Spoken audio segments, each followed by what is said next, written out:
Hi, Christine. I just want to let you know that the webinar obviously has not started yet, but we are live, so people are hopping in on the webinar. Awesome. Can you hear me well? Yep, I can hear you just fine. Okay. And ultimately, after you do introductions, you're going to, something's going to show up where it says I can share my screen, and I say okay and share my screen, correct? Yep, that's correct. I'll click on your name on my end, and I'm gonna switch it to make you the presenter, and then you should be able to select your presentation. Awesome. Okay, great. Well, I'm gonna put myself on mute and turn off my camera, but if you need anything, just give me a shout. Okay, thanks. Okay, yep.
All right, we're going to go ahead and get started.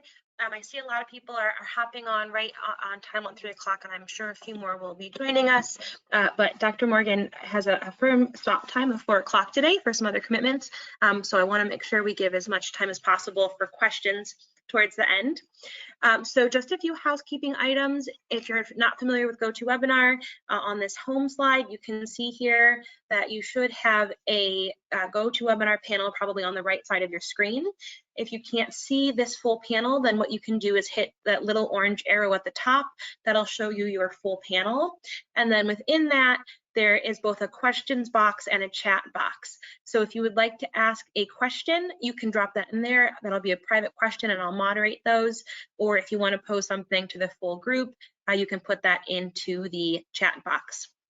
I just want to say a quick thank you to Northeast SARE, which is funding us at UMass with a professional development program and grant, which we're using to fund the advancement of soil health education, both in-house, throughout the Commonwealth, and throughout New England.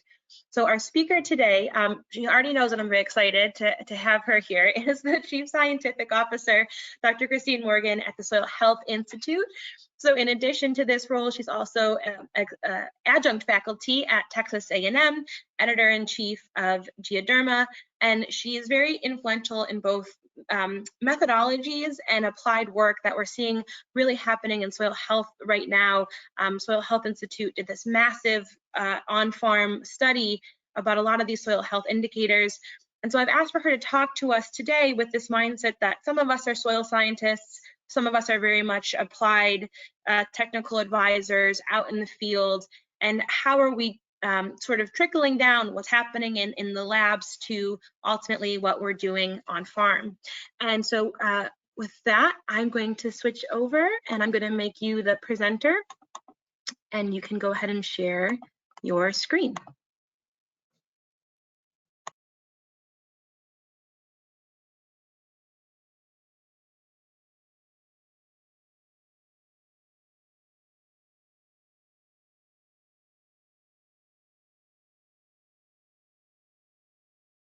There we go. Now we can see it.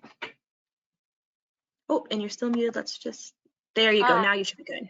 Perfect. Thank you. Okay. Yep. Perfect. You can see the screen then, and so I will go. Everyone can you see the screen? Just verbal confirmation. Yep, looks good. Okay. All righty. Well, hello everyone. It's nice to be here today, and thank you for the opportunity to share some of our findings and ideas on how to measure and assess soil health.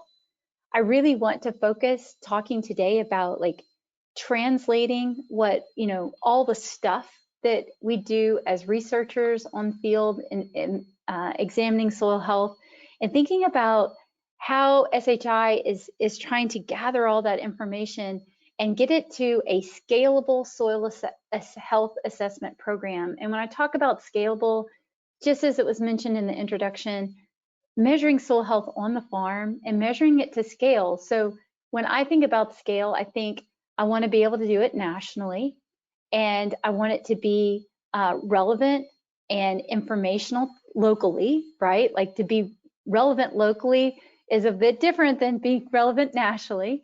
And because we know that our soils and our climates and our cropping systems are different everywhere. So that's kind of one of the sticking points. But we also want it to be relatable to science. Like we don't want it to be so applied that it's just an index. Oh, my soil health's a 2 or mine's a 6. And the way I try to think about it is like, let's measure soil health. Let's do it inexpensively.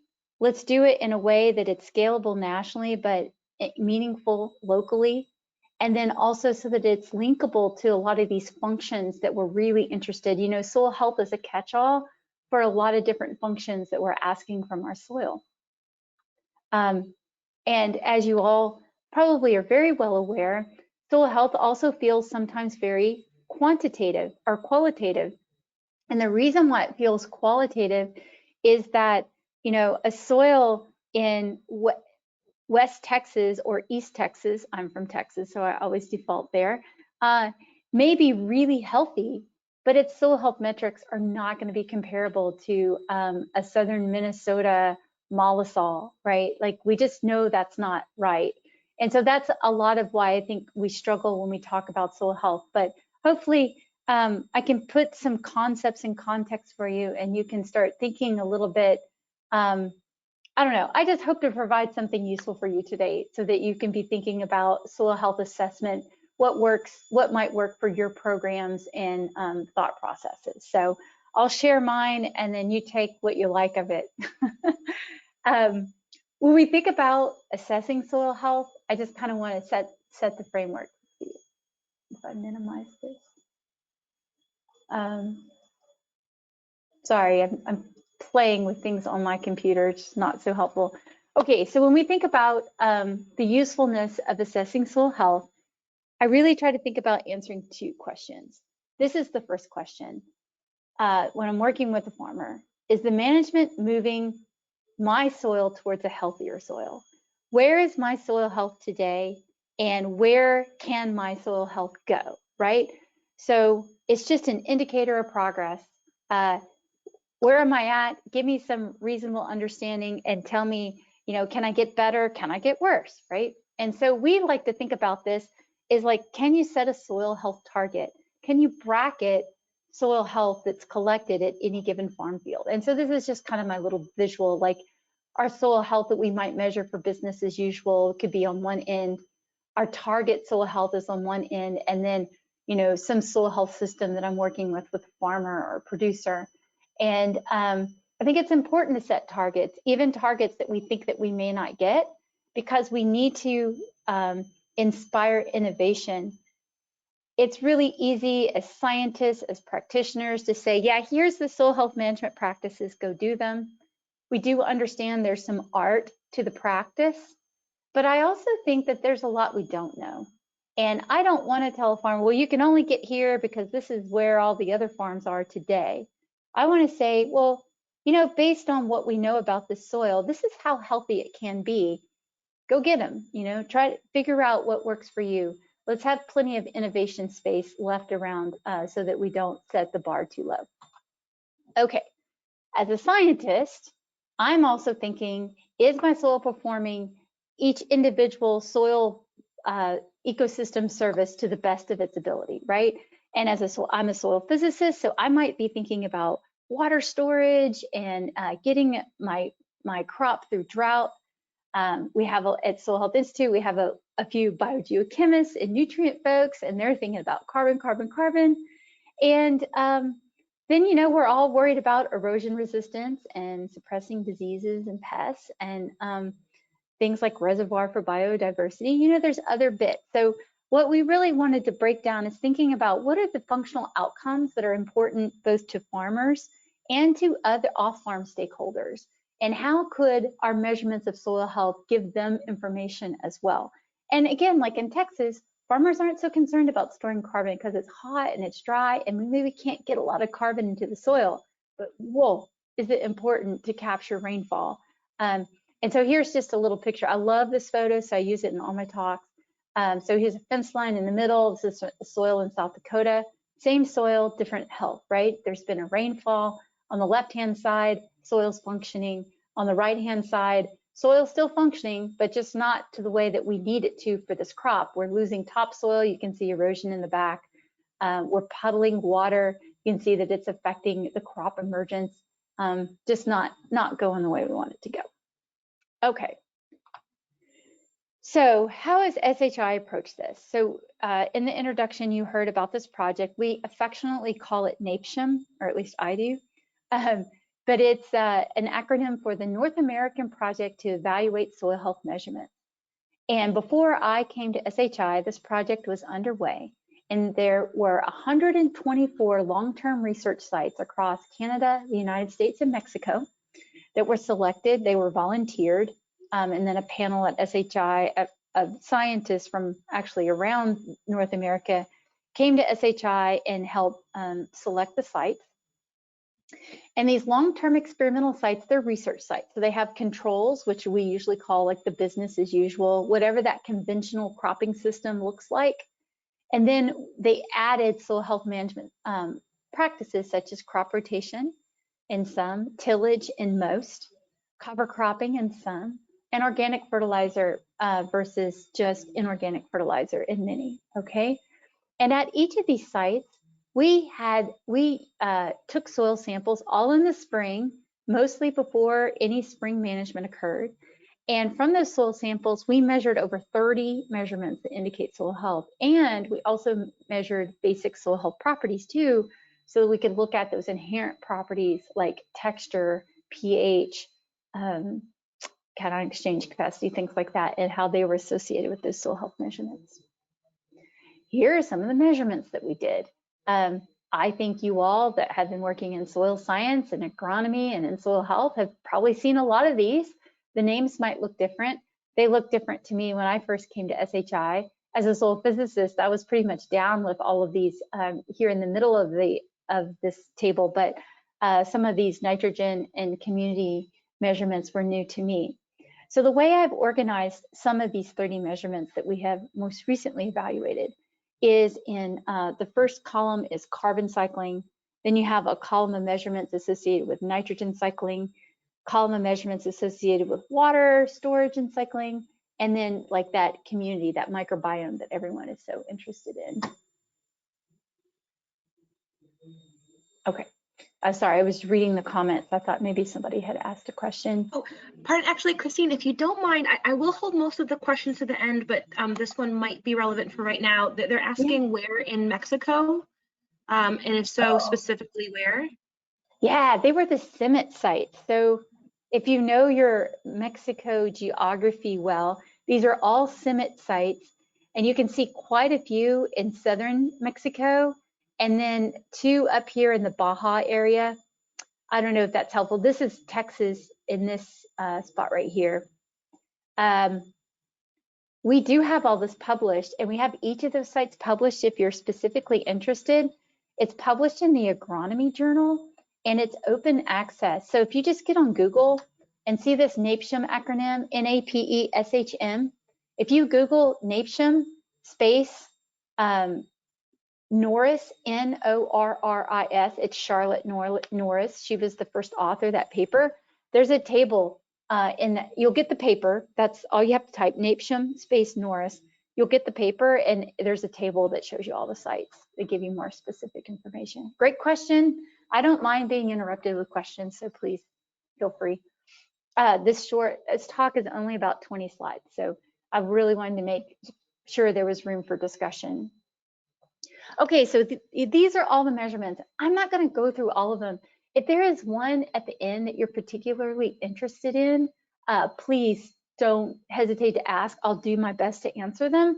But you know, the main idea is that what we did is we got together a lot of soil scientists.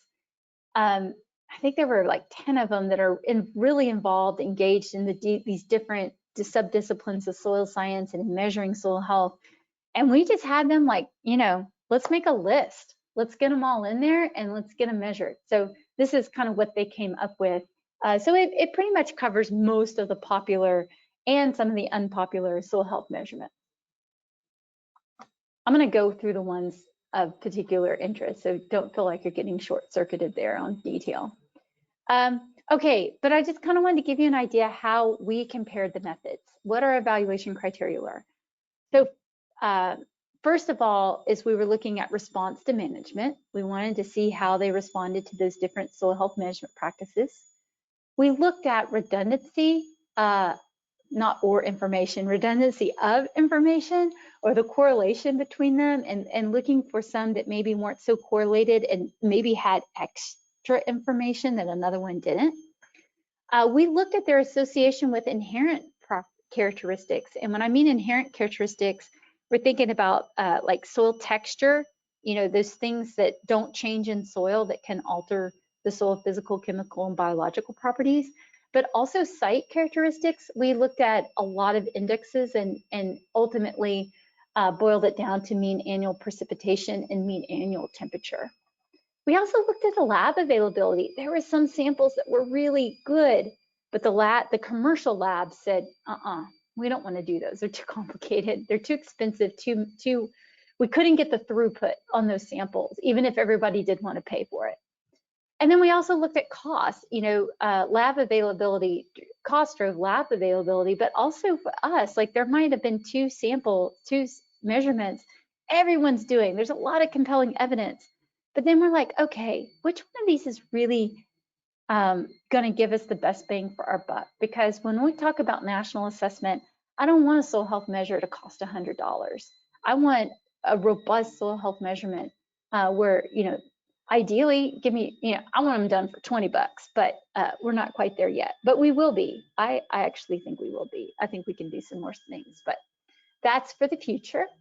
And so I'm looking for this minimum set of measurement. So what do? I think you all might be interested in this analysis. When we compared the methods, we looked at their response to management. So let me walk you through this. This is a really fun kind of meta-analysis thing to do. So there's 4 different charts here, each one for a different soil health measure. So let's just start with soil organic carbon. You get the gist of it, and it's super easy to read. So if you remember, at each of these sites, we had a business as usual, and we had a soil health management practice. These sites were usually, most of them, except for a few of those Mexico sites, were over 10 years old, where they had this difference in treatment. And then also they were replicated. So what we were able to do is we had the mean and standard deviation of some measurement of the control, and the mean and standard deviation of some measurement of that treatment. And we looked at the difference or the change, right, between them. And so this 0 line represents where the business as usual was, or that control treatment. And these dots are the mean and standard deviation difference. Actually, it's a 95% confidence interval difference between the treatment and the business as usual. So let's talk about decreased tillage, okay? So this line represents, in some cases, conventional moldboard plowing, and in other cases, it represents conservation tillage. And the dot represents no-till compared to conservation tillage, or no-till versus moldboard plowing, right? But it also can represent conservation tillage versus moldboard. So it's a kind of any pairs that we could find that was decreased tillage of any sort. That's what this one is. And so what we're seeing here is if you decrease tillage across North America, in general, you're going to have a little over a 10% increase in soil organic carbon from 0 to 15 centimeters. Okay, because all of our soil samples were collected at 0 to 15 centimeters. We took just the surface, so because that's where the soil health management changes are most easily measured. Cover crops, same thing. Cover crops had a very similar response. Soil organic carbon had a similar response to cover cropping. You can see the standard deviation is a little higher. The confidence interval is a little higher. It's primarily because there were fewer, N is smaller for cover crops compared to decreased tillage. There were fewer experiments that we could compare. Adding organic amendments makes sense. If you add organic matter, you're going to get more soil organic carbon. Residue retention, so these were a lot of biomass kind of experiments. And you can see that if you can retain your residue, we're also going to increase soil organic carbon. So harvesting things for biomass, for energy and forages, that has a detrimental effect. Crop count and rotation diversity. So crop count did not have a significant effect on organic carbon, but increasing rotation diversity had a significant negative effect on soil organic carbon. And maybe at first you go, what? I thought rotation diversity was a soil health management practice. It is, because without rotation diversity, you have a lot of disease pressures, right, that you normally wouldn't have. But most of these experiments included a corn as part of the rotation, right? Because corn is one of our major crops. And corn is the major biomass producer of all of our row crops. So if you increase rotation diversity, odds are you're decreasing the number of years that you have corn in the rotation. And so you're reducing that organic matter input because corn has really high biomass. Now, the interesting thing is, so I've told you the story of the different managements in soil organic carbon. And the interesting thing is all these other kind of indicators, carbon cycling and carbon component indicators, followed the same story. Active carbon, or what people call POXC, the oxidizable carbon, same relationships. mineralizable carbon, that's the activity. We call this, it's potentially mineralizable carbon. It's a laboratory measurement, but we really relate this to the activity of the microbes.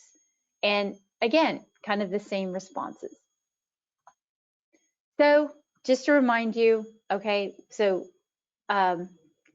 we looked at over 30 of these measurements, really thought about what are these functional outcomes. And this is kind of, encapsulates the project. So in the background, we have climate and soil texture that affects all of these measurements and how soil responds to changes in management, and which we're trying to measure. And we have this carbon storage, carbon cycling, water storage, nitrogen cycling, water flow or water cycling, and erosion resistance. Those were the main functions that we felt like our 30 measurements were representing. And so how do we measure them? Well, first we thought, well, soil organic carbon storage, that's a measure of soil organic carbon. And so now what I'm going to do is walk through the measurement that we are finding the data is telling us is the best measurement and how we measure them. Okay, hold on. Oh, something's wrong with my slides, but okay. Soil organic carbon, I know I talk about this, but we're going to go ahead and talk also about water storage. So water storage is that plant available water, that water between kind of a 1/3 bar and wilting point, right? So wilting point is 1500 kilopascals and 1/3 bar is 333 kilopascals. And this was a really neat thing that we found. So what you're looking at right here in the blue lines is just modeled to the data that we had. And what we found, if we looked at available water holding capacity of our soils, so that's the difference, the water held in the soils between field capacity and permanent wilting point. And we modeled that as a function of soil texture. So texture is sand, silt, and clay. So we had clay and sand in the model. To make this a two-dimensional plot, I've just put sand in there, or clay in there, but sand's implicit in this example. And what we found is that as we increased soil organic carbon as a function of management, because remember we had paired experiments, this isn't just increasing soil organic carbon across North America, it's increasing soil organic carbon as a function of changes in management. We found that it increased the plant available water holding capacity. And we are publishing this, we've submitted to the Soil Science Society of America journal. So now, instead of having to measure plant available water, which is kind of an onerous measurement to make because you have to take this intact soil core, we feel pretty confident that for most of North America, you can just model it if you measure soil organic carbon. So the nice thing about that, I can tell my slides have somehow gotten messed up. The nice thing about that is we can take this soil organic carbon measurement and it gives us carbon storage, but it's also giving us water storage if we know our soil texture, and that's kind of nice. So we're double dipping a little bit, right? Okay, okay. So we kind of did this for all of them. So we have carbon storage, water storage, carbon cycling, nitrogen cycling, erosion resistance, and water flow. And I'm just kind of showing you how R squared just means how well we were able to model it. So you can see for carbon storage, soil organic carbon, water storage, we use soil organic carbon and texture to get that. Carbon cycling, based on the literature and our findings, we found that potential carbon mineralization, CM potential, is a really good measurement to indicate that. So it's really a nod to the microbe action. Nitrogen cycling, we found that we could, using C mineralization and carbon, actual carbon, so the substrate plus the activity, we can measure nitrogen cycling really well. Erosion resistance, we found aggregate stability, and we'll talk a little bit about how we want to measure that. Water flow, which for us was saturated hydraulic conductivity, that was just a problem. And we couldn't model it. You can see our R squareds are really low. You have to measure that independently. And I think it's because it's so dependent on soil structure and surface characteristics. And we didn't really measure, other than water storage here, any proxies for improvement in soil structure. So we'll hold off on that, not talk about that one today. Okay, so here we go. Measuring soil organic carbon. The way that we recommend, and all soil scientists recommend you measure soil organic carbon, is loss on ignition. Oh, sorry, I got totally messed up on that. Loss on ignition is the prevalent way that most soil testing labs measure soil organic matter, soil organic carbon. It's an organic matter measurement, right? You put a soil sample in a muffle furnace, you weigh it before you put it in the furnace, you weigh it after you put it in the furnace, and the loss of weight on ignition gives you the amount of soil organic matter that was oxidized in the furnace. It is not an accurate measure of carbon, and it's very difficult to model using soil organic matter versus soil organic carbon. And so it is not recommended, LOI, though very prevalent in the labs, is not recommended standard for a soil health measure. However, many of the labs, because of the interest in carbon markets, are converting to the measurement that we do recommend, which is dry combustion. And dry combustion measures the carbon. So where loss on ignition burns the soil and you measure the weight change, dry combustion, you just measure the carbon dioxide that comes off the soil. It is a standard and a repeatable measure. It's also recommended by NRCS. And if you have some old LOI data, you can generally convert it to soil organic carbon. NRCS uses soil organic carbon by 1.72 to equal soil organic matter. So if you take data out of NRCS soil survey, you need to use this conversion. But more modern research indicates the number is closer to 2. And we're going to show you an example of that. This is our data where we measured soil organic carbon and we measured loss on ignition. So it's about 2,000 samples across North America. And you can see this big chatter around the line, and that is chatter due to loss on ignition because of some of the problems it has with it. And most soils are less than most mineral soils are less than 10% organic matter, as you can see. Most soils, especially those used in agriculture, are between 0 and 5% organic matter or 0 and 8% soil organic carbon.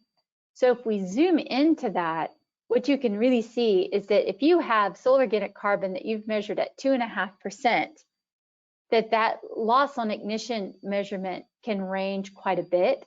So if we go to a loss on ignition of about 2%, you can see the soil organic carbon can range from, I don't know, 2 to almost 5%.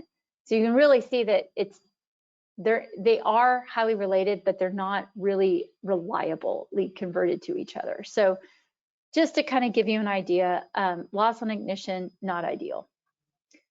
The other thing is when you measure soil organic carbon, I don't think you guys have much of this problem, but in Texas and west of the Mississippi, we start to get into soils that also have carbonates in them. You can easily test for carbonates in the soil by eyedropper of hydrochloric acid, and you can see that it's bubbling. Let's see if we can get rid of that. Okay, there we go. And so we have to make sure that if our soil effervesces, we need to measure the inorganic carbon as well and subtract it off. A lot of the labs will acidify the soil, then measure organic carbon. You know, you have to deal with that in the commercial labs. It's okay for measuring soil health. It's not what I would recommend if you're interested in a baseline soil organic carbon measurement because you're interested in an ecosystem service market. So if you have inorganic carbon in the soil, it's usually due to calcite or dolomite. You can always test your soil to see if it has calcite or dolomite in it. Most commercial labs will screen the soil, and if a pH is greater than 7.2, they'll acidify the soil before they measure the organic carbon. Again, not a fan of this method because you just don't know what's happening to your soil when it gets acidified. But it's just so you know, that's traditionally what most of the labs do. It's not that these labs are wrong, it's just that these labs have traditionally serviced agronomic sectors and haven't really had to service a carbon market measurement. So that's just kind of, we're in some growing pains right now in commercial ag labs. soil labs. If you're interested, this is not one of our minimum measurement suite recommendations, but I just wanted to point out that if you're interested in ecosystem service or carbon market kind of information, that you can't just measure soil organic carbon concentration, which is what I just talked about, but you also have to measure the soil's bulk density because carbon is traded in stock. And just to kind of remind you of units, when you measure concentration of carbon in soil, it's grams of carbon per gram of soil. But to sell a stock, you need grams of carbon per acre of soil. And to get that from a concentration to a mass basis, you have to know how much soil is in an acre, right? And so the way to do that is to measure grams of soil per a given soil volume. And so that bulk density is, you have to get a known volume of soil, you need to oven dry it, and then divide it by that known volume, and that will give you your bulk density. And then you multiply that bulk density by your carbon concentration, and then you can start getting on your way to a carbon stock estimate. I didn't want to talk a lot about that today. There's so much in measuring soils for carbon that I don't want to even go there. That's like I wrote down here, location matters, timing matters. That's a 1-hour webinar on its own. But I just wanted to synthesize things for organic carbon measurement. For soil health, we like to take a composite sample, 0 to 15 centimeters. We recommend dry combustion for carbon concentration. You can take a bulk density measurement, but even if for soil health, timing and place are important, you want to go back to the same place every time. You want to make sure you get a composite sample, and you probably only need to make this measurement once a year, but it should be the same time of year every time. And some would even tell you don't make the measurement once every other year because you're not going to see changes in a year. For carbon accounting, notice that we've got to go deeper. Most of the markets are asking for a 30 centimeter carbon accounting. You have to calculate stock, which means you need that bulk density. And there's all sorts of stuff about measuring carbon for a carbon market. Not going to talk about that today. So let's move on. The next measurement I was going to talk about is this carbon cycling measurement, and that's potential carbon mineralization. And some people call this the respiration measurement. We just want to be very specific about what it is. You take soil and you're measuring the CO2 flush from a re-wetted soil during some sort of aerobic incubation time. The time that we found that worked the best with sensitivity to soil health management was that 24-hour incubation. And that's the one that's recommended in the Haney test. The Cornell test is a longer incubation. Oops, yeah, I didn't know if I think it's a 96-hour incubation. It also is a very good measurement. It was not as sensitive to changes in management. And also it wasn't so useful for predicting potential mineralizable nitrogen. So that's why we chose the 24-hour incubation. But really what this measurement is giving us is some idea, standard measurement of microbial activity. So when we're thinking about nitrogen cycling, one of the best measurements that we made is potentially mineralizable nitrogen. This is a mineralization measurement that's made in the lab, again, under standard anaerobic conditions. It's a crazy measurement, really expensive. So we were looking to see if we could model that potential mineralization number, and we were able to. Here on the y-axis, you're looking at that potentially mineralizable nitrogen number. And on the x-axis, we predicted it with a multiple linear regression. And that regression included sand and clay, so texture, that inherent soil property, that measure of soil organic carbon, because you know soil organic carbon and total nitrogen are highly, highly correlated, like at 0.9. And then if we added that 24-hour respiration number, that potential carbon mineralization, we were able to predict with an R-squared of about 0.8. That prediction, this is in row crop agriculture. In perennial systems, it was even a tighter relationship. For some reason, I don't have the R-squareds up, but it was even a better R-squared.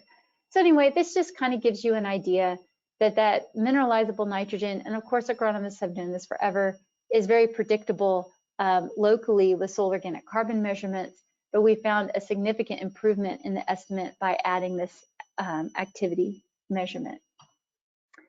So the last measurement here is erosion resistance. And the way we measured aggregate stability in many different ways, but the way that I think is very doable by anybody and by labs as well is using a visualization method. So what we did is we used an iPhone and we used an app called the SLAKES app, S-L-A-K-E-S. It's a free app. Because it's free, it's got a couple of nicks in it. It's not always working great. But essentially we put 3 aggregates the size of an English pea into a Petri dish, and there's instructions with SLAKES, and the phone just videos the aggregate as it breaks apart over 10 minutes. And we take the projected area of this aggregate after it's broken up after 10 minutes, compare it to the projected area of the aggregate before it slaked, and that's our aggregate stability number. At SHI and at the commercial labs that we're kind of helping with this measurement, we don't use SLAKES anymore. We're just using a camera or a phone just to get that first and that last projected area and just doing some simple calculations. But SLAKES is still available to anybody that just wants to do this measurement themselves. And that's what I really like about it. So here's a picture of an aggregate that's going to be dropped in water, just so you can kind of see the action if you've never done a slaking test before. There it is, over 10 minutes, slowly bloop, bloop, bloop, breaking apart. Okay, so you put it all together and you see what you get. And essentially, the way we're thinking about how to put it together is what we're calling soil health targets. So in this particular picture, I love this picture because it's got the same soil. On the left-hand side, it's a silt loam soil out of Washington State. And our soil scientist took a picture which she went into the business as usual, which was a highly intensive tillage site. And then right across the road was a perennial soil that she also sampled the same day after rainfall. And you can see how different the soil looks, right? So that's an excellent example of same soil, different health. And these are actually the numbers for that soil, that business as usual, the carbon numbers in percent carbon, the potential mineralizable carbon here in the middle, and the aggregate stability. And here are our targets for this soil here on the right. You can see the numbers for it. And then we have like the regenerative ag treatment in this example, which was had no-till and cover crops. And so you can see the soil is about, I think, 15 years in no-till and cover crops. And you can see it's not reaching the target, except in aggregate stability, which is outstanding. So there's still some innovation space here to try to figure out, you know, probably as long as you're in an annual system, you're not going to get to this target because the target's a perennial system. But it is interesting to see how far you can get along that line to this idealized system for soil health. But the other thing that we like to think about that we learned a lot through this project, I thought the hard part was going to be putting all the soil data together. But at the end of the day, it was putting all the management data together, because you can imagine all these 124 sites, each of them had multiple treatments, and we had to try to figure out how to compare these managements, because business as usual in different spots is not the same. And so what we did is we made some management indices based on the soil health, the NRCS soil health principles, right? Reduce physical disturbance, increase the time in the year they're under living roots, armoring the soil, and then biodiversity. So those are kind of the 4 main principles of soil health. I know grazing's one too. We haven't messed with grazing. But the 2 that we found that were most profoundly associated with soil health management, measuring changes in soil health due to management, was this physical disturbance and the living roots. And so we took our really simple indexes, and this is an example where we looked in the Midwest in a corn soy rotation, and the physical disturbance index for corn soy rotation in a conventional system is here, this maximum. And you can imagine if you went and asked a few farmers about what they're doing, in the area, and here's the average, right? And the minimum is one of these, soil health management systems that's no-till and cover cropping. And we did this for physical disturbance, and we do it for living roots too. And then you could work with your farmer and ask them some of the same questions, develop these indexes and say, okay, well, your field's right here. So you're disturbing your soil a lot less than average, and you're disturbing a lot less than the typical conservation conventional business as usual system. But you are still disturbing your field more than what is possible. And so, And so here's where we talk about that innovation space with your producer and say, hey, you could disturb less. Let's talk about ways that you could do that. And perhaps it's tied to some target information. And you say, you know what? Let's see if we reduce that disturbance, how we can change, if we can get that soil closer to that target, right? So now we have some goals. We have some ways to measure how we're changing our management that are basic. And, we have some innovation space. We have innovation space here in our management. So here's an example with living roots. Here's your field. Here's keeping the maximum living roots in your soil. Notice it's not 100% because, we do have frost days. We do have frozen soil in some areas. But this is where we think you could get, right? And this is a way to develop a conversation and tie it in with where the soil health is today and where it could be with that target. So I think that maybe you could think about some ways to use some tools like this to have that conversation. But this is the deal, right? It's easy to talk about targets, but on the left-hand side, I just took 3 or 4 Midwestern states. Here are all the soil mapping units. And you start thinking about developing targets for all the soils out there in the US, and you're like, this is not a scalable approach. And so what we did at SHI is we looked at the taxonomy of these soils, and we looked at the Surgo soil texture. Admittedly, Surgo is only to a 30-meter grid.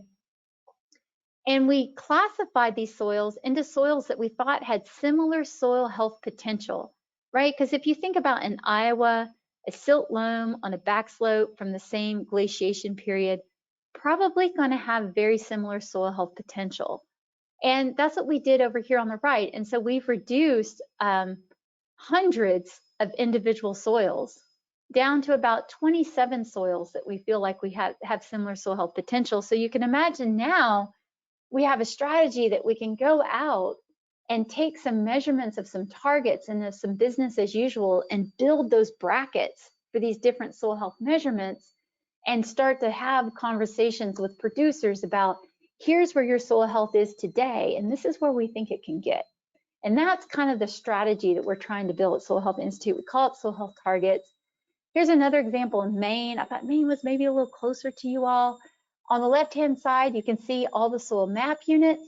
And on the right-hand side, we've aggregated them into soil health targets. So we've started out with a lot of map units, and we're down to four soils that we think have similar soil health potential. So just to get the conversation going, the goal of our NAPESHM project is to make a recommendation of a minimum suite of soil health for soil health assessment to scale. And I would say that we have most of our papers in peer review right now, and Wayne Honeycutt, CEO, and I are writing a paper about kind of essentially what I just presented to you today. And we really think that a way to talk about soil health and to do soil health assessment is this idea of targets with baselines. But I do want to make sure that everyone understands that this minimum set is not meant to replace research questions that might be more specific. And it's also not meant to replace locally relevant nutrient recommendations. This is not a lot to do with nutrient availability today. It's about soil functioning and being in a healthier situation for tomorrow. Okay, I think with that, oh, here is the reference for that paper, that Norris paper down at the bottom of the slide. And of course, here is my email as well. You're welcome to contact me. I'm going to get out of presentation mode and welcome any questions. Great, thank you so much, Christine. What you obviously can't see off to the side here is I've gotten several texts during this presentation saying this is great. Good. We do have a few questions that came in. I just want to make a note, Christine Nelson, I do see that you have your hand up. So if you want to come off mute, you are only muted by yourself, I think. So you can come off if you want to, or pop a question into the question box. So a few questions. One is, and I think you've answered this, but it ties into another one, was all the work done on fields growing human food as opposed to grasses? So those perennial grass systems, were those for hayfield and pasture? Yeah, most of them were just perennial systems. Some were even, I think, woodlands. But they were just, what we were looking for is a system that wasn't physically disturbed. So sometimes they were just kind of like a grassy area next to where the sites were without a lot of management information. And sometimes they were even part of the experiment. Some were grazed and some were harvested and some weren't managed at all. Some of them were just range. Mm-hmm. I hope that's helpful. Great, yeah, definitely. And it ties into another question. You had made mention of how the targets are set for for perennial systems, and so fundamentally an annual system is going to struggle to meet those targets. Mm-hmm. So in New England, we do have a lot of perennial apple orchards, fruit bushes. Mm-hmm. Can those types of systems meet those perennial targets? Probably so, because honestly, right now, we would go sample those to provide our targets. I think the problem is when you're looking at soil health of a perennial system, like an apple orchard, man, that's tough, right? Because the target concept is really easy in a system that's plowed, right? Because you can get better. But in perennial systems, I think it's going to be a lot more nuanced. And what I would say is that'd be a great thing to investigate yourself. Like, choose some soil health measurements, go into some of those apple orchards or whatever, do some measurements, and then think like, okay, what is a system that maybe might have better soil health management than this apple orchard? Like, apple orchard, like, does it ever get any physical disturbance? I'm not 100% sure. I don't know a lot about apple production. Maybe an orchard or a place that might have more continuous living roots or more biodiversity. You just kind of think about those soil health those four, even graze. Like, I could imagine you could get some decent improvements in going into a grazing system and measuring the soil health there. So what I'm going to say, I have a lot of ideas. I don't have any data. So I think it'd be a fun thing to go investigate yourself. And I'm happy to, if somebody was interested in doing that and wanted me to share ideas, I'd be happy to do that. That's great. I think you might be finding some emails in your inbox. All right. So another question, and again, I think you partially answered this. So how are the targets set? So I think maybe this is getting at, like, are there predictive equations? Is it modeling? Okay, it's purely empirical, just based on measurement. And so first of all, we group soils in similar soil health potential. And what we're looking for there is we look at their drainage class, like, are they in a wet spot or a medium, a well-drained spot or a moderately drained spot? We look at the surface texture. And then we also look at what we call like the activity, where we're looking at pH and CEC, a lot of data that comes from the NRCS database. And then we group the soils. And then once we group the soils, we go talk to local land manager. Like, a lot of times I'm like hanging out with the NRCS soil scientists of the area and just saying, okay, we're talking about targets. This is what we're looking for. Let's drive around and find some places and take some soil samples and get an average of that. Like, when I showed you that all of those numbers were averages. So let's get some averages for an area. And then now let's go into the farm fields and measure those soils and see how they compare to those averages of where we think the soil is healthiest. So grouping soils, taking measurements, and then comparing those measurements to the farm field. So it's all purely empirical, and it's just the selection of sites is just based on expert opinion. So it's there's nothing too fancy about it. Should be more fun than fancy. That's great. It makes it sound a lot more tangible than for us to develop those regionally. Anybody can do it. That's right. I think the important thing is to keep track. One of the things I never thought a lot about before I came to SHI is when you take a soil sample, find out as much as you can about the management associated with that sample, because at the end of the day, it is nice to like quantify indices. And so things like that we ask about is we think about like, okay, how often does this, where I pulled the soil, how many days out of the year does it have living roots, right? How disturbed is the sample? Is it, how deep and what kind of tillage implement is used here and how often is it used? Get that kind of information. It might not seem so useful now, but oh my gosh, it just ups the value of that soil sample that you just took. Mm-hmm. Absolutely. So another question, this gets back a little bit to the perennial systems. So would that include an undisturbed area full of areas of Japanese barberry, for example? Well, not sure what Japanese barberry is, but if it's anything like privet, I would say, yeah, probably. Just like, I would try to find a place that hadn't really been disturbed in, at least 5 to 6 years, preferably 10. But I know a lot of times we don't know that far back. Mm-hmm. Yeah, just get in there and get a soil sample. So this harks back a little bit to the beginning when there was talk about assessments based on what labs can do and what labs can do easily and affordably. So a few questions related to that. One is, I think what it's getting at here is, I guess, do you know of any efforts to increase soil health testing in labs such as at the land grants? Like, where is that initiative at? Yeah, so a lot of stuff's going on. So I'm really bad with remembering acronyms, but there are two groups that like do a lot of standardized testings, NAPT or something like that. Most labs, when you go on, they're like, oh, we're NAPT certified. I'm just going to use that, but it's the wrong acronym. And of those two groups, I know one particularly right now, they have a group of people because one of our SHI scientists is part of it, in trying to like have some standards around some soil health measures so that a lab can say we're soil health measurement certified and our results are compared to other labs. So that's going on in the commercial labs.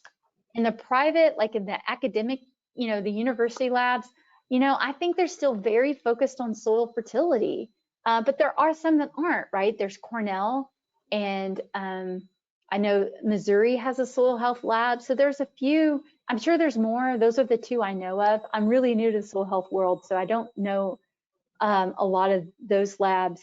But, they're all measuring something different. And that's where, that's why we all came together. In fact, those two labs, the people that are intimately involved in those were on our panel and like evaluating these measurements because they want to know too. They want their lab data to be interoperable with other labs as well. Mm-hmm. So that's great. I guess I'd say it's on the way. When we publish our like minimum suite, one of the things that we have been doing at SHI is we've been also coming up with SOPs, the standard operating procedures for making those measurements, and we're going to put those on our website. And we're already working with a lot of labs like, hey, here are our SOPs. What do you think about them? Are they doable? So we really we're not there yet. Hopefully in a couple of months, we're going to have it all on our website, but we're getting there and we're trying to get there fast. Just people keep asking me to talk about it, so I'm not at my computer writing about it. I know how that goes. You get the request for the fact sheet and you say, come to the webinar. No, absolutely. And I know there's a lot of interest here in trying to figure out, okay, which tests can we offer? What's the most effective? What's cost effective? So that was really valuable. This relates to that. I think you created some inspiration with your Slakes app. Does this mean, and it sounds tongue in cheek, but I don't think it is. Does this mean that we can get rid of our wet aggregate shakers, your yoder sieves? Yes. So we tested yoder. Yoder is a good method. Slakes meet or beat yoder. Wow, just the app. That's exciting. Okay, so yeah. so this is a personal question then. How do you see that being integrated then into the lab, or do we just Okay. tell farmers do it yourself and take us out of the Well, equation? you could, right? But I think at the end of the day, like everybody wants just to send their sample to a lab. So what we have done, the slake sap we were really frustrated with because it had a lot of bugs. We tried to get the bugs out. We tried to work with the University of Sydney, and I don't know, it's just hard. We got to raise money because every time the iOS gets updated, then the app is out. It's just expensive, and we don't charge, and University of Sydney doesn't charge anything for the app, so we're resource limited there. So what we did at SHI this summer is we actually just like, okay, labs aren't going to want to use the app because the apps are like one sample at a time kind of measurement. So we've kind of developed a protocol, which we're going to share as a SOP. We'll share the R code, everything, so any lab can do this. But right now we're kind of working with a few labs just to try to like understand what information they need so they can set this up and do it in high throughput.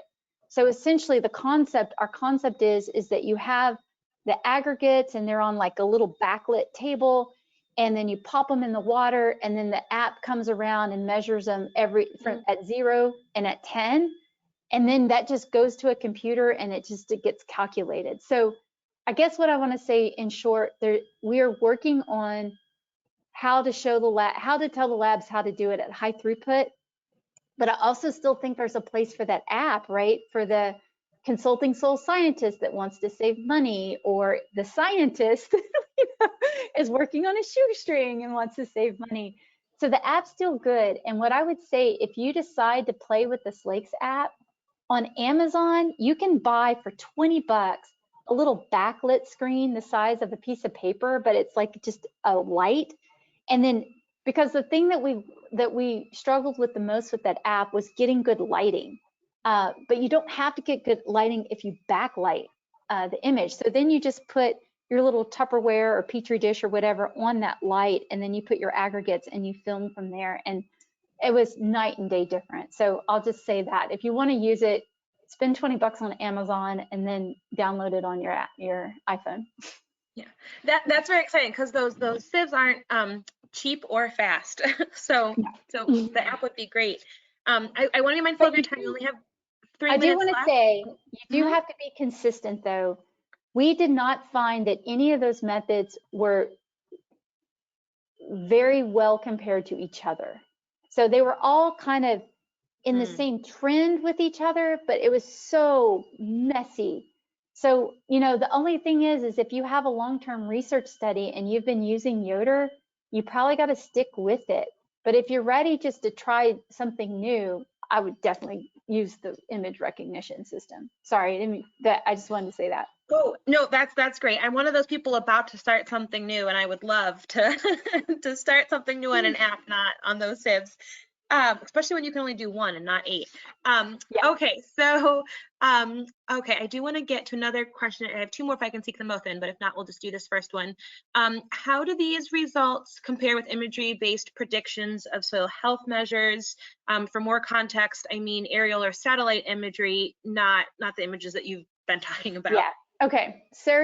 Aerial satellite imagery for soil organic carbon is very locally calibrated and depends on your soil moisture. So I also did a lot of remote sensing at Texas A&M. I would not use remote sensing for soil health. Remote sensing could help you with like some management information, but I don't think it measures soil health.